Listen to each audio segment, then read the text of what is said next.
Welcome back, everyone, for Game 3 in this best of 3 between Barcode and Squidnipples from the Perth Barcraft tournament. This map is going to be a rather large map. It's going to be Whirlwind, and in the top left position, we do have our Terran player Barcode. Let's see if positions are Emba, though. Only cross, he is not sure, as they are unaware it is actually cross. And it looks like they're both just going to assume. But in the bottom right, we do have Squidnipples as our blue Zerg player. Oh, excuse me, this is not Whirlwind at all. Terrible, terrible cast. This is actually Tal'Darim Altar, as this Barcraft has been going on for quite some time, so they are still using a fairly old map pool, as we saw illustrated from the first game as well, with Shakura's Plateau. But hey, you know, if you know you're going to be playing on the maps, and what the maps are, then you have to accordingly adjust your strategies. And I'm interested to see what is going to happen here, as Squidnipples is now playing as Zerg. He played Zerg originally in the first game and had held off a nice proxy 2 racks by Barcode, then switched to Terran and tried actually a double racks with a proxy, so 3 racks pressure, and it was shut down pretty handily by Barcode as well. So now the series is tied up 1-1. We're going to see a quick expand, as is standard. There is no sort of cheese, if you will, coming out. No proxy racks, just a standard, looks to be a standard 1 racks expand. He does need to make sure that this wall off is complete, though, whether that is putting a supply depot here or here. I would actually probably prefer here. I think it would limit the surface area a little bit more, as you could get a Zergling in here and here.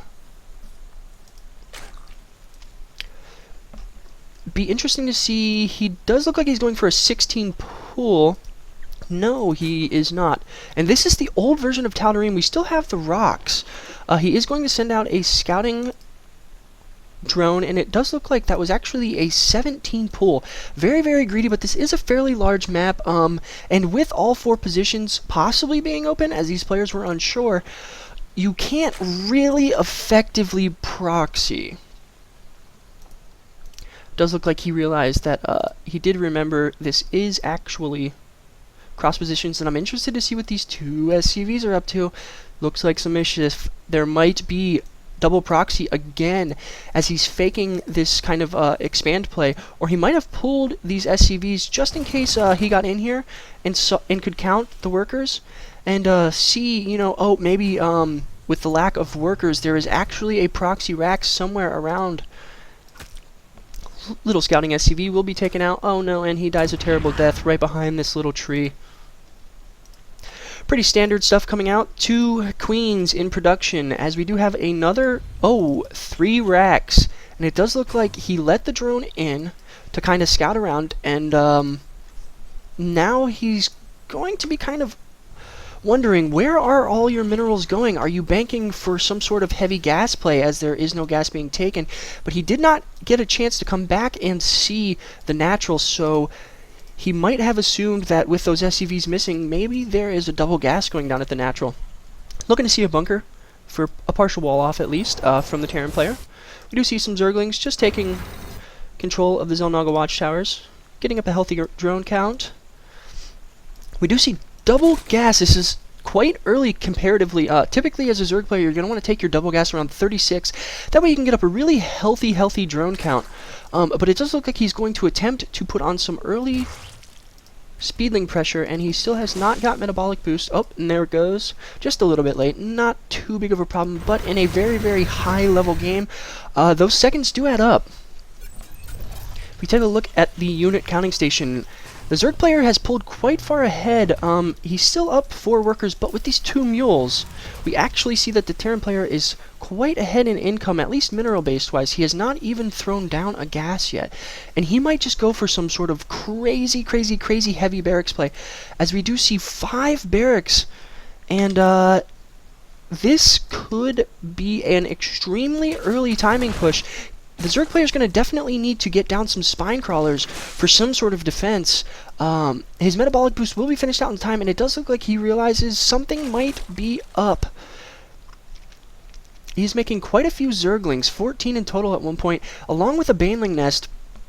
And it looks like he might just try to put on some early pressure, as this is an infamous map for baneling busts due to the fact that you can simply skirt around this third base right here. And it is actually the natural on this map does not require you to go up a ramp, which makes using banelings so much more effective. And it does look like he's going to catch these two Marines out here. Are we going to see a micro back by the Terran player? No, he knows that this is happening. He does not know about the banelings, but he does spot the fact that there are a ton of Marines up here. And are these banelings going to finish in time? It does not look like it. Great surround, but he is backed up against the wall, so there's not a crazy amount of surface area. These links start going down fairly fast, but are there going to be any splits? No splits from the Terran player, and it does look like he's going to get cleaned up. And we do have Zerglings and another baneling being made. Zerglings streaming across. I would love to see him utilize these Zerglings. It looks like he's hitting his injects fairly well, a little bit high on the energy count, but we do see double gas now, and he's actually getting a factory. And with 5 barracks, he should be able to hold off this pressure, especially with a bunker, limiting the surface area again. Only 2 banelings coming in here. And nice focus fire on the banelings, not losing a single Marine. And it does look like he's going to get the surround, so the banelings can connect. And great target fire again, but there are just too many Zerg forces here. And it does look like he's going to kill this SCV before the bunker finishes, and that might be game. He lifts the supply depot.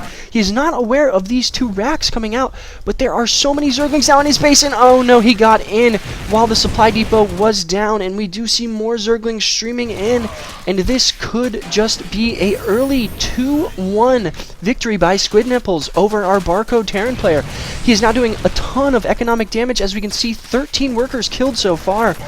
And that is never a good situation to be in. I do not care what race you play. Banelings forming in the natural and lings flooding in, and this is going to be a quick 2-1 for the Barcraft here. And yes, he has left the game no GG. Thank you for watching this best of 3 from the Perth Barcraft. You can obviously check me out at the links down below where the command groups typically would be. Please feel free to subscribe, leave some comments. I am a fairly new caster, so I would love some feedback. Just let me know, was it a good cast? Was it a bad cast? Were there things that I missed? Would love to hear some feedback. Thank you guys for watching, and I'll be bringing some more content from this Perth Barcraft, as these games have been good so far.